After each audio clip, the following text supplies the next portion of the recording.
Yo creo que la paz se da con las acciones. Creo que es el ejemplo vivo que tenemos de que sí es posible.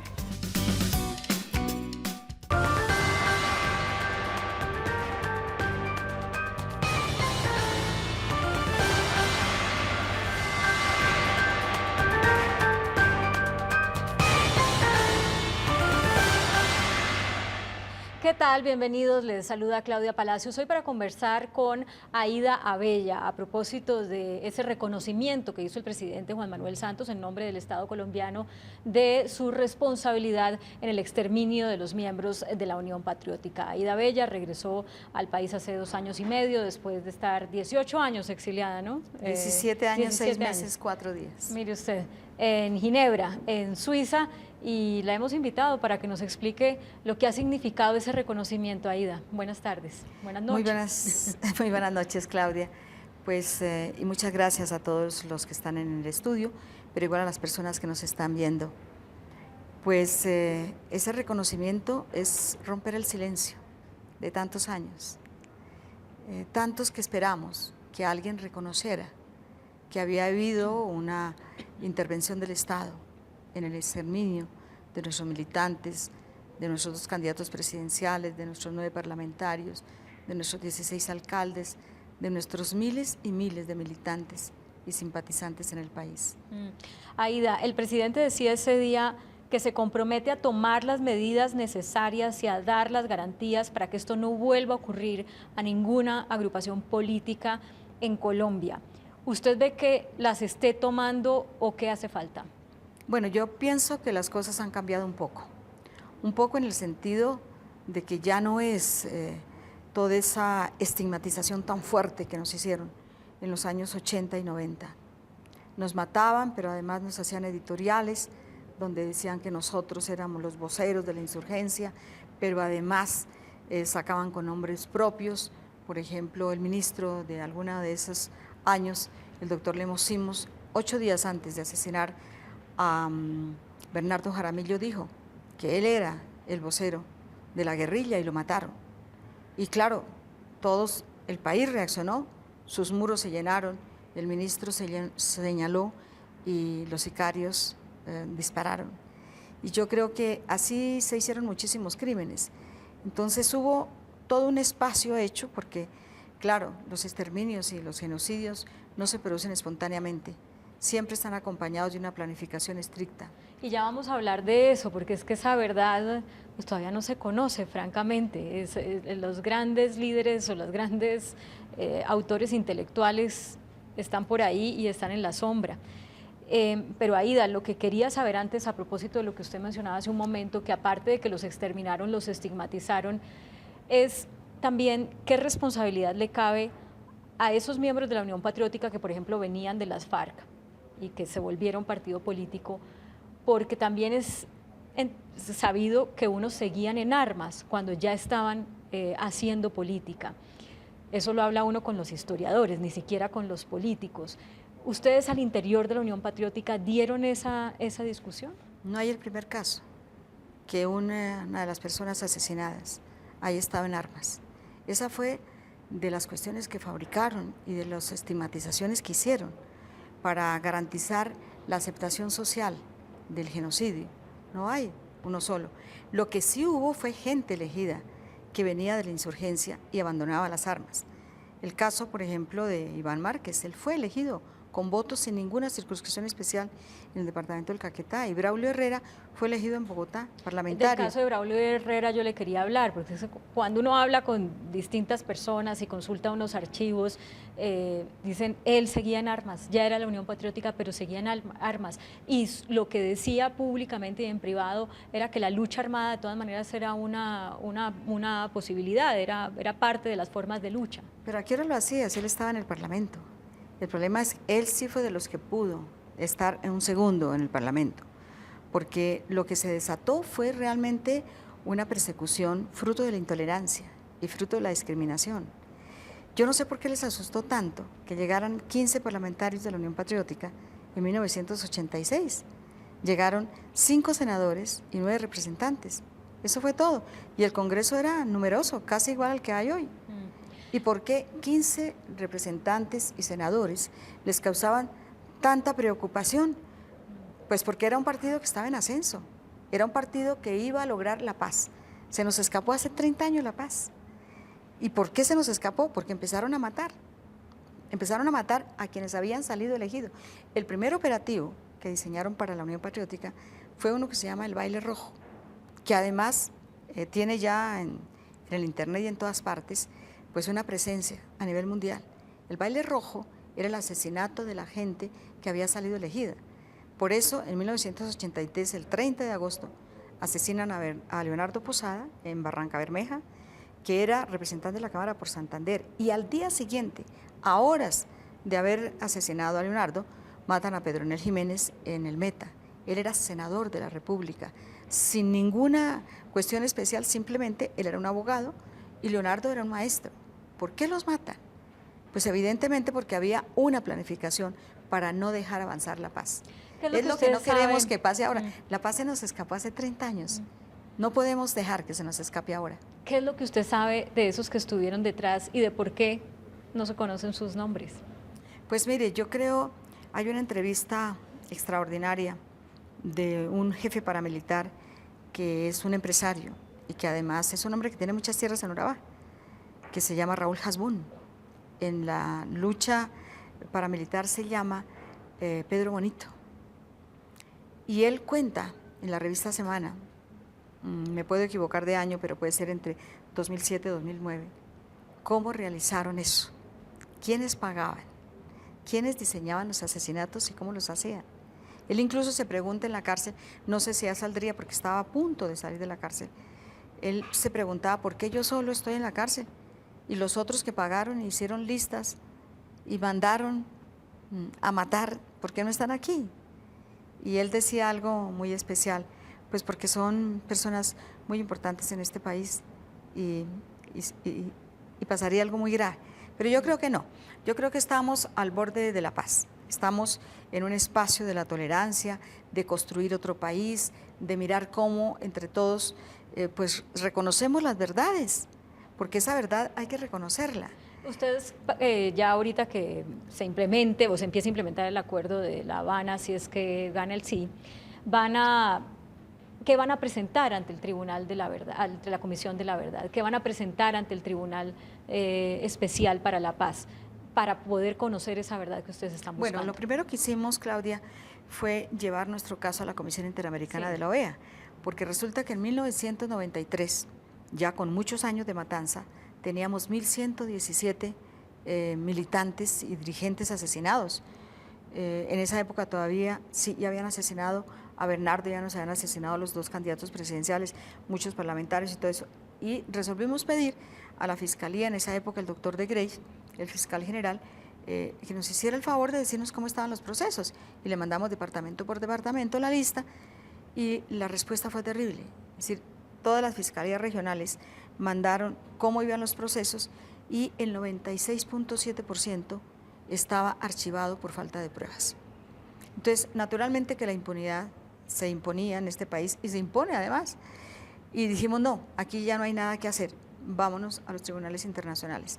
Desde 1993 tenemos la demanda por genocidio político, tenemos 6.532 casos debidamente documentados, casi 4.000 asesinatos, 500 desapariciones, tenemos amenazas, tenemos gente mutilada, tenemos gente desterrada y todo esto pasó porque aquí la justicia no funcionó, porque hacía parte del esquema del genocidio y el exterminio. Todo ese mismo material que ustedes recopilaron para llevar esto ante la Comisión Interamericana de Derechos Humanos, ¿lo van a presentar también en el Tribunal Especial de Paz o qué van a hacer con él? Por el momento lo vamos a dejar en la Comisión Interamericana, porque nosotros creemos que pues este es un caso el más, que digamos, simbólico de América Latina, el más documentado, el más numeroso, hecho en medio de una supuesta democracia. Pero van 24 años, queremos. ¿verdad, Aida? Desde que ustedes Van presentaron 23 esto, años.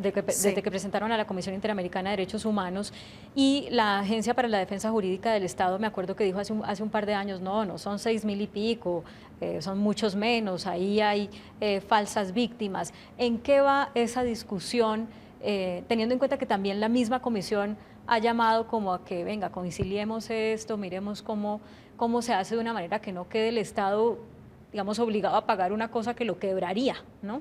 ¿En qué va eso? Bueno, pues eso es una cosa muy sencilla. Nosotros tuvimos una etapa de conciliación con el doctor Pastrana que funcionó muy bien, hasta que llegó en uno de los, casi para la reelección, el doctor Uribe, hizo una propaganda espantosa contra nosotros y nos tocó romper la etapa que no había avanzado nada con ese gobierno. Entonces se vuelve otra vez al caso y ahí va. ¿Qué decimos nosotros? Son muchísimas cosas las que pasaron, pero en fin, en aras de contribuir a la paz y todo esto, nosotros pues hablamos con todo el mundo aquí, con la justicia también hemos hablado. Muéstrenos que hay interés por castigar, muéstrenos que hay interés por esclarecer y muéstrenos que hay interés por avanzar en este proceso, pero lo cierto es que no, el gobierno se niega a hacer un reconocimiento internacional sobre su culpabilidad. Pero el reconocimiento que hizo la semana pasada… Este es un paso importante, un paso necesario, que yo creo que estábamos esperando muchísimas víctimas, no solamente los sobrevivientes, sino los familiares. Y pienso que hay una voluntad enorme, como todas las víctimas, independientemente de los victimarios. Nosotros, las víctimas, por lo menos en el tercer grupo que yo estuve, que iban de todos los victimarios posibles, la gente unánimemente, los 30 que estuvimos ahí, dijimos, mire, lo importante en este momento es que avancemos en la verdad, en la justicia, en la reconciliación, y nosotros no queremos que esto le pase a nadie, absolutamente a nadie. Y por eso estamos en este momento de acuerdo con el sí, de acuerdo a la votación, de acuerdo a la aprobación de los acuerdos, porque pensamos que antes que nuestros casos individuales está el país. Las víctimas pensamos en el país, pensamos en cada uno de los colombianos. Si la estoy interpretando bien, Aida, ¿ustedes estarían dispuestos a suspender el caso en la Comisión Interamericana de Derechos Humanos si este país avanza en verdad? No los podemos suspender, porque eso tiene ya toda una trayectoria, pero lo que sí es, si hay un reconocimiento internacional de todos estos problemas, pues no hay ninguna dificultad. Nos sentamos otra vez a la mesa, pero para eso tiene que haber también un proceso de parte del gobierno. ¿Le tocó a este gobierno? Sí, le hubiera podido tocar a los gobiernos anteriores, porque tienen la culpa desde el gobierno del doctor Virgilio Barco. Haga la cuenta cuántos presidentes han pasado. Lo que seguiría entonces es… Lo que seguiría es el reconocimiento internacional. Internacional. ¿Y luego? Y además, pues miraríamos cómo se descongela el caso en la comisión. Se ha hecho carrera una frase que dice que aquí todos somos responsables, que aquí todos tenemos que pedir perdón, que los medios y los periodistas tenemos que hacerlo, que la iglesia, que los partidos políticos, que las FARC, que el ELN, que todo el mundo. ¿La UP tiene que pedir perdón por algo? Yo creo que la Unión Patriótica lo único que tiene a su haber es la dignidad de haber sobrevivido en un país donde le decretaron la muerte. Y esa dignidad la sacamos de la fuerza que dan no solamente las víctimas, sino de la resistencia que hicimos desde lo pacífico. Eso es todo lo que tiene la Unión Patriótica. Y yo creo que si en algo realmente fallamos nosotros, fue en haber creído que había una democracia en Colombia. Que no la hubo, porque es que la generación que murió en todo este proceso es la misma generación que hicieron las dictaduras en el Cono Sur. Es exactamente la misma generación, solamente que aquí no la hicieron con dictadura. Aquí la hicieron en base a una supuesta democracia o a un Estado fallido, como llaman algunas personas. Pero Aida, déjeme pasar a otra parte, y es el desafío que viene ahorita para quienes están en partidos considerados de izquierda, como lo es la Unión Patriótica, como lo es la Marcha Patriótica, como lo es el Partido Comunista, con el ingreso de las FARC a la vida política. ¿Esto para ustedes es una competencia, una posibilidad de alianza? ¿Cómo lo debemos entender? No, para nosotros representa más bien como acabar una parte de la violencia en este país, dejar las armas e integrarse a la vida política, integrarse también a la vida laboral, integrarse a, ¿a qué? A hacer muchos proyectos. Yo creo que solamente dejar las armas y dedicarse a la política o a mirar cómo desarrollan una finca o a trabajar o a estudiar, solamente eso me parece que es un paso trascendental. Pero ellos, o sea, la Unión Patriótica acogería a miembros de las FARC dentro de su equipo para presentarlos, por ejemplo, como candidatos a las próximas elecciones, No. ¿o ustedes en la Unión Patriótica harían parte del partido que hagan las FARC? No, Claudia, ellos lo han dicho claramente. La insurgencia, simplemente, ahorita en estos momentos creo que están en el Yarí definiendo eso. Según informa la prensa, definen cómo se llamará o cómo se hará el partido político. Y es muy respetable. Ellos acaban de entregar las armas, van a ser un partido político.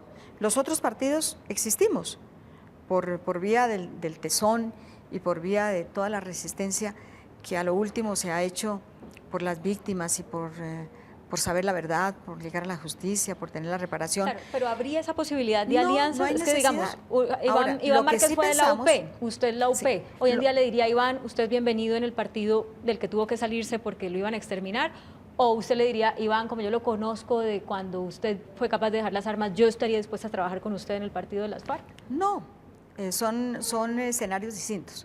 Ellos van a formar su partido, nosotros tenemos un partido. Otros tendrán la diversidad, pero lo que sí yo creo que es posible es hacer un gran frente de todos los sectores alternativos. Aquí ha habido sectores muy discriminados. Hablo, por ejemplo, de los indígenas, hablo de los propios campesinos, hablo de los vendedores ambulantes, hablo de tanta gente que aquí no ha tenido voz, en la cual nos podemos unir en un gran frente, incluyendo a la gente que deja las armas, porque dejan las armas y pasan a la vida civil, y eso nos parece muy interesante. Si ese gran frente se puede hacer con todos los partidos o movimientos o ONGs o cantidad de expresiones de organización que hay en este país, pues bienvenido. Que entre Yo creo otras que además cosas- podría ser un torrente de opinión muy necesario en Colombia, donde esto lo han manejado dos partidos tradicionales, Sí. que se han desbaratado en el último episodio. Unos son azules con rojo, otros son blancos con rojo, otros son azulitos claros, otros son azules de metileno, pero son los mismos. Y yo creo que hacer un gran frente que posibilite el cambio, no solamente de la concepción política del Estado, sino que llegar a hacer cosas distintas, cosas... Sí, Aida, que entre otras cosas, pues si uno se pone a hacer las cuentas, digamos, ustedes recuperaron la personería jurídica, pero no alcanzaron a meter a nadie en el Congreso porque no les alcanzaron los votos. Usted sacó en Bogotá, ¿cuántos votos? Tenía por aquí el dato apuntado, 40.000 votos, le faltaron como 5.000 votos, No, ¿verdad? 320. 500 votos. 320, Bueno. y le cuento más, solamente en el escrutinio en Sumapaz nos quitaron 450 votos, es decir, que yo soy concejal con votos suficientes, fuera de eso que no quisieron abrir las urnas. Es que aquí hay una gran preocupación en todo el país, no solamente en Bogotá, en todo, de la gran corrupción, por ejemplo, que ha rodeado las elecciones. Aquí venden curules, antes incluso de ser candidatos. Y eso Esto bueno, es lo hemos complicadísimo. denunciado. Pero a lo que voy es, pues si uno mira estos números y mira que ustedes podrían volver a perder la personería jurídica en la siguiente elección si el comportamiento es igual al de la pasada elección. Entonces, o hay alianzas o hay desaparición del partido de nuevo. Sí, muchísimas cosas pueden ¿A suceder, qué se están Claudia. abocando, qué se están inventando, creando, imaginando para que eso no suceda? Bueno, primero que todo, esta fue la primera elección después de 11 años de habernos quitado la personería jurídica, de no dejarnos incursionar. Y después, en la última votación, a ver si no estoy mal, fue en el 98, cuando no pudimos más presentar candidatos. El que poníamos lo mataban inmediatamente. Entonces, después, en el 2002, nos quitan la personería jurídica. Y nos la quitan porque no teníamos votos. ¿Y cómo teníamos votos si nos dejaban presentar candidatos? Yo creo que eso fue lo que prácticamente derogó el Consejo de Estado en el 2013, donde dicen nunca debieron haber perdido la personería jurídica, porque no solamente se mide en votos, este era un problema gravísimo, era de público conocimiento, había un exterminio contra los miembros del Partido Unión Patriótica, no se podía hacer semejante barbaridad, quitarnos encima de que nos matan la personería jurídica, volver después de 11 años sin haber hecho la vida de partido y demás, expulsados también de otro movimiento, pero bueno, eso ya es historia patria, nosotros no queremos regresarnos, queremos es avanzar, pero sí lo que estamos creyendo es que si un gran frente como el que propuso, por ejemplo, el padre Camilo Torres hace 40 años, Claudia, el padre Camilo Torres propuso hacer un frente unido de todos los sectores para ver si podíamos salir de esa antidemocrática previsión del Estado. Es decir, aquí no existían sino dos partidos. Aquí se necesitaba ser liberal o conservador para tener un puesto público. Sí. Pero entonces hagamos el ejercicio de ese escenario, de ese gran frente que de alguna manera atienda la falta de vocería de tantos sectores en el país que no la tienen o que están desilusionados de la política o apáticos a la política. E inmediatamente cuando uno se abre ese escenario dice, no, pues Venezuela, mire ahí un populista como Hugo Chávez, la gente votó por él porque hablaba muy bien, porque les dio esperanzas y mire el país como está. Ese gran frente que usted está proponiendo aquí, según lo que yo le entiendo, apuntaría a una Colombia ¿cómo? Porque le aseguro que la primera crítica que le va a llegar es esta, ese va a ser un frente para hacer de Colombia una Venezuela. No, se lo estará haciendo. Aquí lo que hay es nairochavismo, ¿no? Como dijo un poco así, claro, nosotros amamos profundamente a Nairo y también a Chávez de Bogotá, lo adoramos, los queremos muchísimo, creemos que son jóvenes que se han hecho con un esfuerzo impresionante y yo creo que lo que queremos es un país distinto. A ver, Claudia, por ejemplo, quiero hablar de las personas en la tercera edad. Este es uno de los únicos países del mundo donde los campesinos no tienen una pensión de jubilación. Nosotros tenemos aquí 2.352.000 campesinos, ese era un dato de febrero del 2004, puede ser un poquito más. Sí. Gente mayor de 65 años que no tiene un peso, mientras hay otros que se echan 20 millones, 25 millones entre el bolsillo, 11, 15. Eso no puede ser así. Tenemos que establecer un sistema pensional, ahora que se está hablando de eso, diferente y distinto. Los que hemos vivido en otros países, entre otras, Claudita también ha vivido en otro país, yo también, sabemos que las situaciones son completamente diferentes, pero también tenemos que construir un país, por ejemplo. A ver, yo he hecho un ejercicio en todas las 4 veces que he recorrido este país, desde La Guajira, me falta el Amazonas, pero he estado en Nariño y bueno, en el Cauca, en Arauca y en Arauca y en Chocó. En todo ese cuadrilátero, nadie alza la mano para defender una EPS. La EPS no sirve, la ley 100 no sirve, eso hay que cambiarlo. ¿Quién se opone? ¿Eso es ser qué? Eso es ser realista de las cosas que hay y que tienen que cambiar. Aquí, por ejemplo, los jóvenes desempleados no tienen un subsidio del desempleo, mientras nos estamos gastando 27 billones en la guerra. Cada día, hoy, al terminar el día, Claudia, nos hemos gastado 72.000 millones en la guerra. Pero si todo eso se desactiva, solamente, por ejemplo, si dejamos de comprar tanques, tanquetas, fusiles, sin cortar un solo cargo del ejército ni de la policía, sin nada, sin hacer nada de eso, sino dejar de comprar material de guerra, nos ahorramos 2.7 billones. Bueno, para la gente que la está oyendo y que dice, sí, eso suena muy bien, todos queremos que las EPS funcionen bien, todos queremos que todo el mundo tenga una pensión, pero quienes han ensayado eso por las vías populistas, al menos en esta región, han dado con unos países que no queremos emular. A ellos, ¿usted qué les dice? Esa es la última pregunta. No, simplemente yo les digo a los colombianos que entre todos podemos construir un país distinto, diferente, donde las cosas que no funcionen, pues se hagan realmente una realidad para los colombianos. Pero sobre todo una cosa, aquí no puede haber personas muriéndose de hambre, niños en La Guajira muriéndose de sed y de hambre, mientras otros botan la comida, eso no puede ser. Pero, ¿qué les decimos a los que botan la comida? Pues vamos a tener que pensar en los otros, en los que nada tienen.